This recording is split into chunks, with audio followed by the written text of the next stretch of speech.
விஜய்க்கும் ராகுல் காந்திக்கும் ஒரு நல்ல நட்புறவு இருக்குது அப்படின்னு சொல்கிறாங்க. அதனால் வந்து விஜய் ஆர்வம் காட்டுறாரு, அதுமாதிரி ராகுல் பக்கத்துலேயே வந்து ஒரு ஆர்வம் காட்டுறாங்கன்ற மாதிரி சொல்கிறாங்களே சார். இல்லை இருக்கலாம்.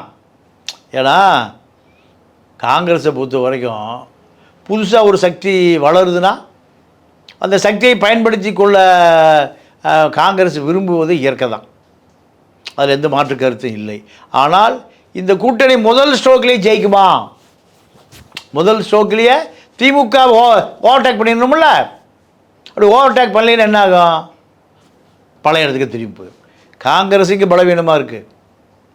விஜய் உடைய வாக்கு வங்கி 30% ஆதவ அர்ஜுனாவும் அருள்ராஜும் நிர்மலும் சொல்கிறாங்க, புஷின்னு சொல்கிறாங்க. ஆனால் 30% இருக்கான்னு தெரியல.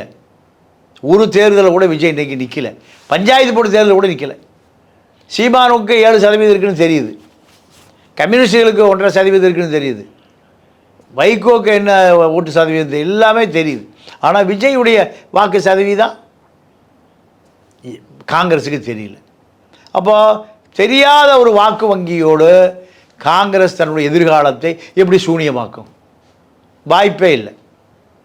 ஆனால் விஜய் தரப்பில் டெல்லியோடு தொடர்பு கொண்டு இருக்கலாம், அது பாண்டிச்சேரி வழியாகவும் தொடர்பு கொண்டு இருக்கலாம், தமிழ்நாட்டு வழியாகவும் தொடர்பு கொண்டு இருக்கலாம்.